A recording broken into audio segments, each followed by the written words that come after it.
Price load. ಕರ್ತನ ಪರಿಶುದ್ಧವಾದ ನಾಮಕ್ಕೆ ಸ್ತೋತ್ರವಾಗಲಿ. ಈ ದಿನ ನಾವು ಧ್ಯಾನಿಸುವಂಥ ವಾಕ್ಯ ಭಾಗ ಇಕ್ಕಟ್ಟಿನಲ್ಲಿ ಬಿಡಿಸುವ ದೇವರು ಅಥವಾ ನಮ್ಮ ಕಷ್ಟಗಳಲ್ಲಿ ಬಿಡಿಸುವ ದೇವರು.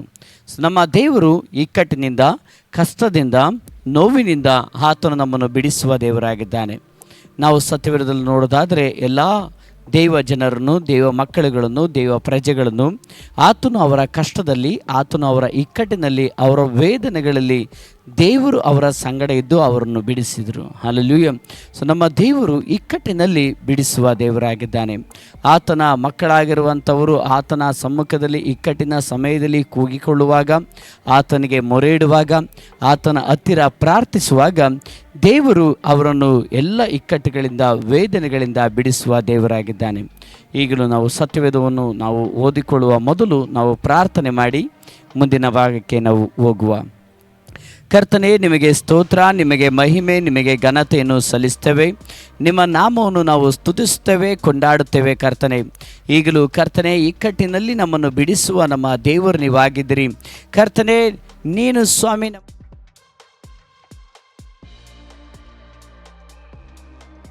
ಇಕ್ಕಟ್ಟಿನಲ್ಲಿ ಯಾವ ರೀತಿಯಾಗಿ ನಮ್ಮನ್ನು ನೀವು ಬಿಡಿಸುತ್ತೀರಿ ಎಂಬುದನ್ನು ನಾವು ತಿಳಿದುಕೊಳ್ಳುವಂತೆ, ನಾವು ಗ್ರಹಿಸುವಂತೆ ನಮ್ಮ ಮನೋನೇತ್ರಗಳನ್ನು ಬೆಳಗಿಸಿರಿ ಸ್ವಾಮಿ.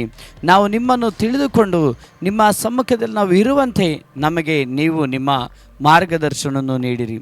ಯೇಸುವಿನ ಹೆಸರಿನಲ್ಲಿ ಪ್ರಾರ್ಥಿಸುತ್ತೇನೆ ತಂದೆಯೇ, ಆಮೇನ್. ಪ್ರಿಯರೇ, ನಾವು ಸತ್ಯವೇದದಲ್ಲಿ ದೇವರ ವಾಕ್ಯವನ್ನು ನಾವು ಓದಿಕೊಳ್ಳುವ. ಕೀರ್ತನೆಗಳು 50ನೇ ಅಧ್ಯಾಯದ 15ನೇ ವಚನ. ಕೀರ್ತನೆಗಳು 50ನೇ ಅಧ್ಯಾಯದ 15ನೇ ವಚನ. ಕಷ್ಟ ಕಾಲದಲ್ಲಿ ನನಗೆ ಮೊರೆ ಇಡಿರಿ, ಬಿಡಿಸುವೆನು, ಆಗ ನನ್ನನ್ನು ಕೊಂಡಾಡುವಿರಿ ಎಂಬುದಾಗಿ ದೇವರ ವಾಕ್ಯದಲ್ಲಿ ನಾವು ನೋಡುವವರಾಗಿದ್ದೇವೆ. ಇಲ್ಲಿ ದೇವರ ವಾಕ್ಯ ಈ ರೀತಿಯಾಗಿ ಹೇಳುತ್ತಾರೆ, ಕಷ್ಟ ಕಾಲದಲ್ಲಿ ನನಗೆ ಮೊರೆ ಇಡಿರಿ, ನಾನು ಬಿಡಿಸುವೆನು, ಆಗ ನನ್ನನ್ನು ಕೊಂಡಾಡುವಿರಿ ಎಂಬುದಾಗಿ ದೇವರ ವಾಕ್ಯದಲ್ಲಿ ನಾವು ನೋಡುವವರಾಗಿದ್ದೇವೆ. ಸೊ ನಮ್ಮ ದೇವರು, ಆತನ ಮಕ್ಕಳಾಗಿರುವಂಥ ನಾವು ಆತನನ್ನು ಕೊಂಡಾಡಬೇಕು, ಆತನ ನಾಮವನ್ನು ಮೇಲೆತ್ತಬೇಕು, ಆತನ ನಾಮವನ್ನು ಘನಪಡಿಸಬೇಕೆಂಬುದಾಗಿ ದೇವರು ಬಯಸುವ ದೇವರಾಗಿದ್ದಾನೆ. ಆತನ ಮಕ್ಕಳು ಕಷ್ಟದಲ್ಲಿ, ಇಕ್ಕಟ್ಟಿನಲ್ಲಿ ಇರುವಂಥ ಸಮಯದಲ್ಲಿ ದೇವರು ನಮಗೆ ಮೊದಲನೇದಾಗಿ ಇಟ್ಟಿರುವಂಥ ಒಂದು ಮಾರ್ಗ ಯಾವುದು ಎಂಬುದಾಗಿ ನೋಡೋದಾದರೆ, ಇಕ್ಕಟ್ಟಿನಲ್ಲಿ ನಾವು ದೇವರನ್ನು ಪ್ರಾರ್ಥಿಸುವುದು. ಹಲ್ಲೆಲೂಯಾ. ಸೊ ಇಕ್ಕಟ್ಟಿನಲ್ಲಿ ನಮ್ಮ ಪ್ರಾರ್ಥನೆಯನ್ನು ಕೇಳುವ ದೇವರು, ನಮ್ಮ ದೇವರು ಆತನು ಇಕ್ಕಟ್ಟಿನಲ್ಲಿ ಬಿಡಿಸುವ ದೇವರು. ಆತನು ಹೇಗೆ ಆತನು ಬಿಡಿಸ್ತಾನೆ ಎಂಬುದಾಗಿ ನೋಡೋದಾದರೆ, ಮೊದಲನೇದಾಗಿ ಇಕ್ಕಟ್ಟಿನಲ್ಲಿ ನಮ್ಮ ಪ್ರಾರ್ಥನೆಯನ್ನು ಕೇಳಿ ನಮ್ಮನ್ನು ಬಿಡಿಸುವ ದೇವರಾಗಿದ್ದಾನೆ. ಹಲ್ಲೆಲೂಯಾ. ಇಲ್ಲಿ ದೇವರ ವಾಕ್ಯ ಈ ರೀತಿಯಾಗಿ ಹೇಳ್ತಾರೆ, ಕಷ್ಟ ಕಾಲದಲ್ಲಿ ನನಗೆ ಮೊರೆ ಇಡಿರಿ ಎಂಬುದಾಗಿ ದೇವರ ವಾಕ್ಯದಲ್ಲಿ ನೋಡುವವರಾಗಿದ್ದೇವೆ.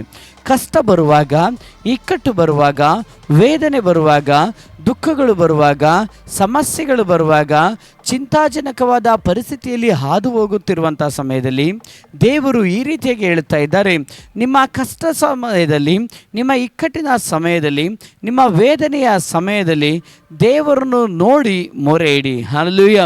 ದೇವರನ್ನು ನೋಡಿ ಪ್ರಾರ್ಥಿಸಿ. ಇಕ್ಕಟ್ಟಿನಲ್ಲಿ ದೇವರಿಗೆ ಪ್ರಾರ್ಥಿಸಿ. ಇಕ್ಕಟ್ಟಿನಲ್ಲಿ ದೇವರ ಮುಖವನ್ನು ನೋಡಿರಿ. ಇಕ್ಕಟ್ಟಿನಲ್ಲಿ ದೇವರನ್ನು ಬಯಸಿರಿ.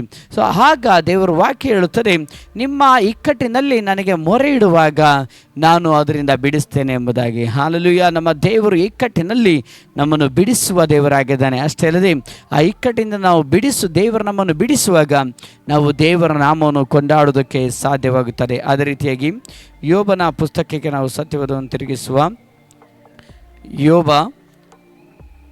22:27 ವಚನ. ಯೋಬ 22:27 ವಚನ. ನೀನು ಪ್ರಾರ್ಥಿಸುವಿ, ಆತನು ಲಾಲಿಸುವನು, ಆತನಿಗೆ ಅರಿಕೆಗಳನ್ನು ಒಪ್ಪಿಸುವಿ ಎಂಬುದಾಗಿ ದೇವರ ವಾಕ್ಯದಲ್ಲಿ ನೋಡುವವರಾಗಿದ್ದೇವೆ. ಸೊ ನೀನು ಪ್ರಾರ್ಥಿಸುವಿ, ಆತನು ಲಾಲಿಸುವನು. ಆತನ ಮಕ್ಕಳು ಪ್ರಾರ್ಥಿಸುವಾಗ ಆತನು ಕಿವಿಗೊಟ್ಟು ಲಾಲಿಸುವ ದೇವರಾಗಿದ್ದಾನೆ. ಪ್ರಿಯರೇ, ಸತ್ಯವೇದದಲ್ಲಿ ನಾವು ನೋಡುತ್ತೇವೆ, ನೀತಿವಂತನ ಅತ್ಯಾಸಕ್ತಿಯುಳ್ಳ ವಿಜ್ಞಾಪನೆಯು ಬಹು ಬಲವಾಗಿದೆ ಎಂಬುದಾಗಿ ನಾವು ನೋಡುತ್ತೇವೆ. ಅಷ್ಟೇ ಅಲ್ಲದೆ ಸತ್ಯವೇದದಲ್ಲಿ ಅನೇಕ ದೇವ ಮನುಷ್ಯರು ಪ್ರಾರ್ಥನೆ ಮಾಡಿದರು. ಅವರೆಲ್ಲರೂ ದೇವರಿಗೆ ಅವರ ಇಕ್ಕಟ್ಟಿನಲ್ಲಿ ಅವರು ಮೊರೆ ಇಡುವಾಗ ದೇವರು ಅವರನ್ನು ಅವರ ಇಕ್ಕಟ್ಟಿನಿಂದ ಬಿಡಿಸಿದ ದೇವರಾಗಿದ್ದಾನೆ, ಅವರ ಇಕ್ಕಟ್ಟಿನಿಂದ ತಪ್ಪಿಸಿದ ದೇವರಾಗಿದ್ದಾನೆ. ಅಷ್ಟೇ ಅಲ್ಲದೆ ಆತನು ಪರಲೋಕದಿಂದ ಆತನು ಕಿವಿಗೊಟ್ಟು ಆತನು ಲಾಲಿಸುವ ದೇವರಾಗಿದ್ದಾನೆ. ಆತನ ಸಮ್ಮುಖದಲ್ಲಿ ಪ್ರಾರ್ಥನೆ ಮಾಡುವವರನ್ನು, ಕಷ್ಟದಲ್ಲಿ ಮೊರೆ ಇಡುವವರನ್ನು ದೇವರು ಲಾಲಿಸುವ ದೇವರಾಗಿದ್ದಾನೆ. ಯೋನನು ತನ್ನ ಇಕ್ಕಟ್ಟಿನ ಸಮಯದಲ್ಲಿ ಆತನು ದೇವರನ್ನು ನೋಡಿ ಭೂಮಿಯ ಗರ್ಭದೊಳಗೆ, ನೀರಿನ ಒಳಗೆ, ಮೀನಿನ ಹೊಟ್ಟೆ ಒಳಗೆ ಇದ್ದುಕೊಂಡು ಯೋನನು ದೇವರನ್ನು ಪ್ರಾರ್ಥಿಸಿದ. ಹಲ್ಲೆಲೂಯಾ. ನಮ್ಮ ದೇವರು ಆತನು ಎಲ್ಲ ಕಡೆಯಲ್ಲಿರುವ ದೇವರು, ಆತನು ಸರ್ವ ವ್ಯಾಪಿಯಾಗಿರುವ ದೇವರು. ಆ ಸರ್ವ ವ್ಯಾಪಿಯಾಗಿರುವಂಥ ದೇವರು ಯೋನನ ಕೂಗನ್ನು ಕೇಳಿದರು. ಹಲ್ಲೆಲೂಯಾ. ಯೋನನ ಕೂಗನ್ನು ಕೇಳಿ ಯೋನನ ಕೂಗಿನ ಅಲ್ಲಿ ಮೂಲಕವಾಗಿ ದೇವರು ಆತನಿಗೆ ಸದುತ್ತರವನ್ನು ದಯಪಾಲಿಸಿದರು. ಈ ದಿವಸವೂ ಪ್ರಿಯರೇ, ನಮ್ಮ ದೇವರು ಇಕ್ಕಟ್ಟಿನಲ್ಲಿ ಬಿಡಿಸುವ ದೇವರಾಗಿದ್ದಾನೆ. ನೀವು ನಿಮ್ಮ ಇಕ್ಕಟ್ಟಿನಲ್ಲಿ ದೇವರಿಗೆ ಮೊರೆ ಇಡುವಾಗ, ನೀವು ನಿಮ್ಮ ಇಕ್ಕಟ್ಟಿನಲ್ಲಿ ದೇವರ ಹತ್ತಿರ ನೀವು ಪ್ರಾರ್ಥಿಸುವಾಗ ಕರ್ತನು ನಿಮಗೆ ಸಹಾಯವನ್ನು ಮಾಡುವ ದೇವರಾಗಿದ್ದಾನೆ. ಅದೇ ರೀತಿಯಾಗಿ ಕೀರ್ತನೆಗಳು 34:3 ಕೀರ್ತನೆಗಳು 34:3 ನನ್ನೊಡನೆ ಯೆಹೋವನನ್ನು ಕೊಂಡಾಡಿರಿ, ನಾವು ಒಟ್ಟಾಗಿ ಆತನ ಹೆಸರನ್ನು ಘನಪಡಿಸೋಣ. ನಾನು ಯೆಹೋವನ ಸನ್ನಿಧಿಯಲ್ಲಿ ಬೇಡಿಕೊಳ್ಳಲು ಆತನು ಸದುತ್ತರವನ್ನು ಕೊಟ್ಟು ಎಲ್ಲ ಭೀತಿಯಿಂದ ನನ್ನನ್ನು ತಪ್ಪಿಸಿದನು ಎಂಬುದಾಗಿ ದೇವರ ವಾಕ್ಯದಲ್ಲಿ ನೋಡುವವರಾಗಿದ್ದೇವೆ. ಇಲ್ಲಿ ಭಕ್ತನು ಈ ರೀತಿಯಾಗಿ ಹೇಳುತ್ತಾನೆ, ನಾನು ಯೆಹೋವನ ಸನ್ನಿಧಿಯಲ್ಲಿ ಬೇಡಿಕೊಳ್ಳಲು ಎಂಬುದಾಗಿ. ನಾನು ಯೆಹೋವನ ಸನ್ನಿಧಿಯಲ್ಲಿ ಬೇಡಿಕೊಳ್ಳುವಾಗ ಆತನು ಸದುತ್ತರವನ್ನು ಕೊಟ್ಟು ನನ್ನನ್ನು ಎಲ್ಲ ಭೀತಿಯಿಂದ, ಎಲ್ಲ ನೋವಿನಿಂದ, ಎಲ್ಲ ದುಃಖದಿಂದ, ಎಲ್ಲ ಹೋರಾಟದಿಂದ, ಎಲ್ಲ ವಿಧವಾದಂಥ ಚಿಂತೆಯಿಂದ ನನ್ನನ್ನು ಬಿಡಿಸಿದನು ಎಂಬುದಾಗಿ ಭಕ್ತನು ಹೇಳ್ತಾನೆ. ಹಲ್ಲೆಲೂಯಾ. ಸೊ ಭಕ್ತನು ಈ ರೀತಿಯಾಗಿ ಇಲ್ಲಿ ಸತ್ಯವೇದದಲ್ಲಿ ನಾವು ನೋಡ್ತೇವೆ, ನಾನು ವೇದನೆಯಲ್ಲಿರುವಾಗ, ನಾನು ಭೀತಿಯಲ್ಲಿರುವಾಗ ನಾನು ನೋಡಿದ್ದ ಸಹಾಯವು ಒಂದೇ ಒಂದು, ಅದು ಮನುಷ್ಯರ ಸಹಾಯವಲ್ಲ, ಅಥವಾ ಅದು ವ್ಯಕ್ತಿಗಳ ಸಹಾಯವಲ್ಲ, ಅಥವಾ ಅದು ಹಣದ ಸಹಾಯವಲ್ಲ, ಅಥವಾ ಅದು ವಸ್ತುಗಳ ಸಹಾಯವಲ್ಲ. ನಾನು ನೋಡಿದ ಸಹಾಯ ಒಂದೇ ಒಂದು, ನನ್ನ ದೇವರಾಗಿರುವ ಕರ್ತನನ್ನು ನೋಡಿದೆ.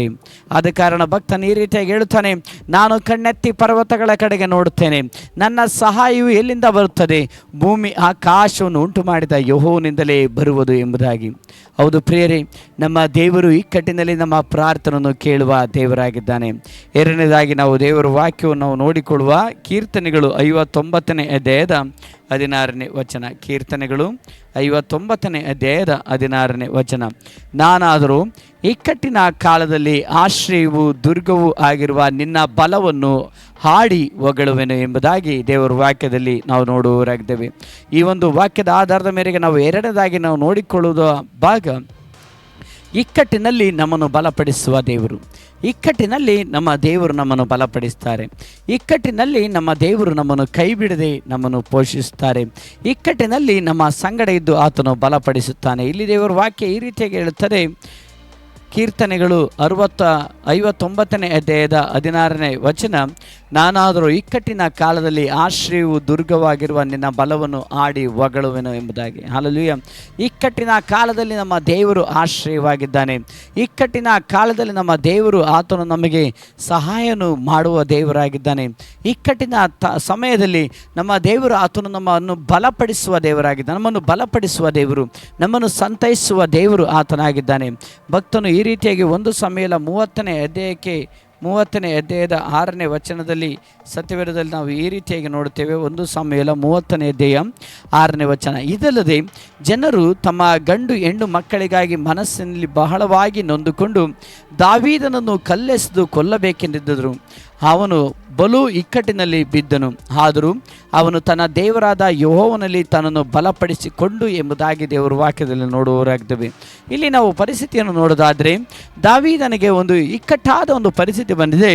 ಅವನನ್ನು ಮತ್ತು ಅವನ ಹೆಂಡತಿ ಮಕ್ಕಳನ್ನು ಮತ್ತು ಅವನ ಸೈನ್ಯದಲ್ಲಿದ್ದಂಥವರ ಹೆಂಡತಿ ಮಕ್ಕಳನ್ನು ಮತ್ತು ಅವರಿಗಿದ್ದಂಥ ಎಲ್ಲ ಸ್ವಾಸ್ಥ್ಯವನ್ನು ಅಮಲೇಕ್ಯರು ಬಂದು ಅವರು ಬಾಚಿಕೊಂಡು ಹೋದಂಥ ಸಮಯದಲ್ಲಿ ದಾವೀದನನ್ನು ಅವನ ಸ್ನೇಹಿತರು ಮತ್ತು ಅವನ ಸೈನ್ಯದವರು ಆಗಿದ್ದಂಥ ಆ ಜನರುಗಳು ಅವನನ್ನು ಕಲ್ಲಿನಿಂದ ಹೊಡೆದು ಕೊಲ್ಲಬೇಕು ಎಂಬುದಾಗಿ ಆಲೋಚನೆ ಮಾಡುತ್ತಿರುವಂಥ ಸಮಯದಲ್ಲಿ ದಾವೀದನು ಬಲು ಇಕ್ಕಟ್ಟಿನಲ್ಲಿ ಸಿಕ್ಕಿಕೊಳ್ತಾನೆ, ಬಲು ಹೋರಾಟದಲ್ಲಿ ಸಿಕ್ಕಿಕೊಳ್ತಾನೆ.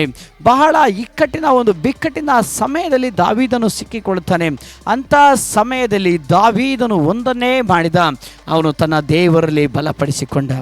ದೇವರು ಅವನನ್ನು ಬಲಪಡಿಸಿದ. ದಾವೀದನಿಗೆ ಸಹಾಯಕನಾಗಿ ದೇವರು ನಿಂತ. ದಾವೀದನೊಂದಿಗೆ ದೇವರು ನಿಂತ.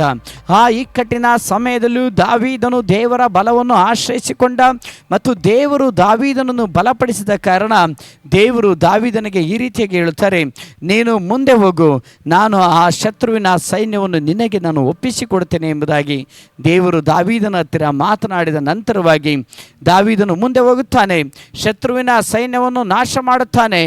ಏನೆಲ್ಲ ಅವರು ತೆಗೆದುಕೊಂಡು ಹೋಗಿದ್ರು ಅದನ್ನೆಲ್ಲವನ್ನು ತಿರುಗಿ ದಾವೀದನು ಸೂರೆ ಮಾಡಿಕೊಂಡು ತೆಗೆದುಕೊಂಡು ಬರ್ತಾನೆ. ಹಾಲೆಲೂಯ. ಪ್ರಿಯ ಸಹೋದರ ಸಹೋದರಿ, ನಮ್ಮ ದೇವರು ಇಕ್ಕಟ್ಟಿನಲ್ಲಿ ನಿಮ್ಮನ್ನು ಬಲಪಡಿಸುವ ದೇವರಾಗಿದ್ದಾನೆ. ನೀವು ಒಂದು ವೇಳೆ ಕುಟುಂಬದ ಬಾಧೆಗಳಲ್ಲಿ, ಸಾಲದ ಬಾಧೆಗಳಲ್ಲಿ, ಸಮಸ್ಯೆಗಳಲ್ಲಿ, ಹೋರಾಟಗಳಲ್ಲಿ ನೀವಿರಬಹುದು.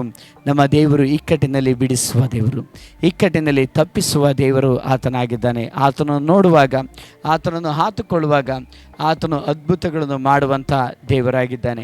ಅದೇ ರೀತಿಗೆ ಮೂರನೇದಾಗಿ ನಾವು ನೋಡಿಕೊಳ್ಳುವ ಕೀರ್ತನೆಗಳು 46ನೇ ಅಧ್ಯಾಯಕ್ಕೆ ನಾವು ಸತ್ಯವೇದವನ್ನು ತಿರುಗಿಸುವ ಕೀರ್ತನೆಗಳು 46ನೇ ಅಧ್ಯಾಯದ 1 ಮತ್ತು 2ನೇ ವಚನ. ದೇವರು ನಮಗೆ ಆಶ್ರಯದುರ್ಗವಾಗಿದ್ದಾನೆ, ಆತನು ಇಕ್ಕಟ್ಟಿನಲ್ಲಿ ನಮಗೆ ವಿಶೇಷ ಸಹಾಯಕನು. ಆದುದರಿಂದ ಭೂಮಿಯು ಮಾರ್ಪಟ್ಟರು, ಬೆಟ್ಟಗಳು ಸಮುದ್ರದಲ್ಲಿ ಮುಳುಗಿ ಹೋದರೂ ನಮಗೇನು ಭಯವಿಲ್ಲ. ಹಾಲೆಲೂಯ. ಸೊ ದೇವರ ವಾಕ್ಯ ಈ ರೀತಿಯಾಗಿ ಹೇಳುತ್ತದೆ, ದೇವರು ನಮಗೆ ಆಶ್ರಯದುರ್ಗವಾಗಿದ್ದಾನೆ, ಆತನು ಇಕ್ಕಟ್ಟಿನಲ್ಲಿ ವಿಶೇಷ ಸಹಾಯಕನಾಗಿದ್ದಾನೆ. ಹಾಲೆಲೂಯ. ಮೂರನೇದಾಗಿ ನಾವು ನೋಡೋದಾದರೆ ನಮ್ಮ ದೇವರು ಇಕ್ಕಟ್ಟಿನಲ್ಲಿ ಸಹಾಯ ಮಾಡುವ ದೇವರು. ಮೊದಲನೇದಾಗಿ ಇಕ್ಕಟ್ಟಿನಲ್ಲಿ ನಮ್ಮ ಪ್ರಾರ್ಥನೆಯನ್ನು ಕೇಳುವ ದೇವರು, ಎರಡನೇದಾಗಿ ಇಕ್ಕಟ್ಟಿನಲ್ಲಿ ನಮ್ಮನ್ನು ಬಲಪಡಿಸುವ ದೇವರು, ಮೂರನೇದಾಗಿ ಇಕ್ಕಟ್ಟಿನಲ್ಲಿ ನಮಗೆ ಸಹಾಯ ಮಾಡುವ ದೇವರು.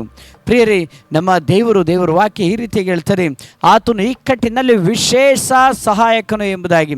ಸೊ ದೇವರು ನಮಗೆ ವಿಶೇಷ ಸಹಾಯಕನು ಆತನಾಗಿದ್ದಾನೆ. ಆತನ ವಿಶೇಷವಾದಂಥ ಒಂದು ಸಹಾಯವನ್ನು ದೇವರು ನಮಗೆ ನೀಡುವವನಾಗಿದ್ದಾನೆ.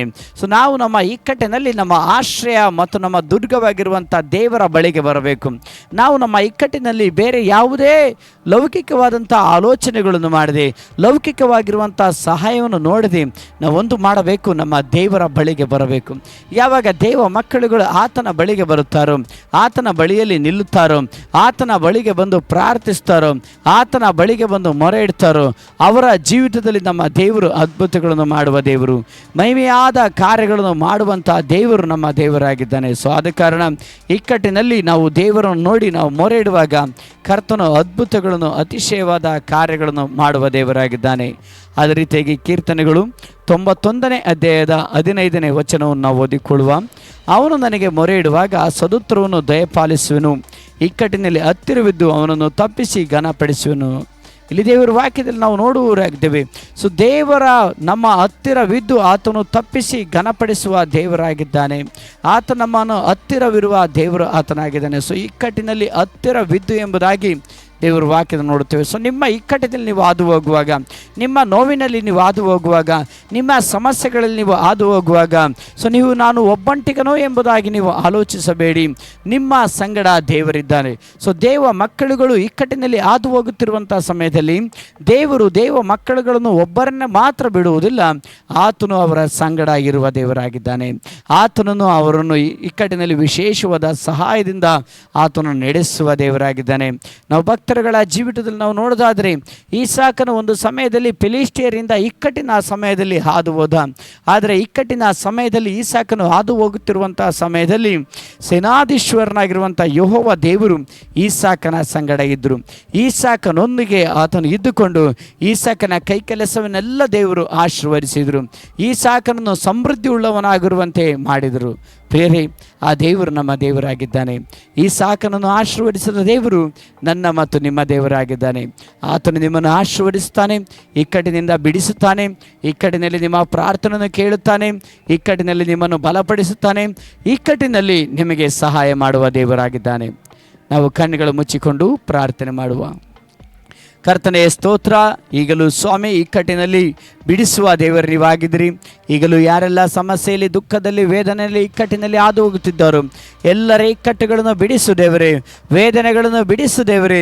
ಅವರನ್ನು ಸಂತೋಷವುಳ್ಳವರಾಗಿರುವಂತೆ, ಸಮಾಧಾನವುಳ್ಳವರಾಗಿರುವಂತೆ, ನಿನ್ನ ವಿಶೇಷವಾದ ಸಹಾಯವನ್ನು ಹೊಂದಿಕೊಂಡು ಬಲದಿಂದ ತುಂಬಿಸಲ್ಪಟ್ಟು ಮುಂದೆ ಸಾಗುವಂತೆ, ಪ್ರತಿಯೊಬ್ಬೊಬ್ಬರನ್ನು ಕರ್ತನೆ ನೀವು ನಡೆಸಬೇಕಾಗಿ ನಾವು ಕೇಳಿಕೊಳ್ತೇವೆ. ನಿನ್ನ ವಿಶೇಷವಾದ ಬಲ, ವಿಶೇಷವಾದ ಸಹಾಯ ಪ್ರತಿಯೊಬ್ಬ ದೇವ ಮಕ್ಕಳುಗಳನ್ನು ಆವರಿಸಲಿ. ನಿನ್ನ ಮಹಿಮೆಯಿಂದ ನೀನು ಚಲಿಸಬೇಕಾಗಿ ಕೇಳಿಕೊಳ್ತೇವೆ. ಈ ರೀತಿಯಾಗಿ ಕಾರ್ಯ ಮಾಡೋದಕ್ಕೋಸ್ಕರ ಸ್ತೋತ್ರ. ಯೇಸು ಕ್ರಿಸ್ತನ ನಾಮದಲ್ಲಿ ಪ್ರಾರ್ಥಿಸುತ್ತೇನೆ ಸ್ವರ್ಗೀಯ ತಂದೆಯೇ, ಆಮೇನ್.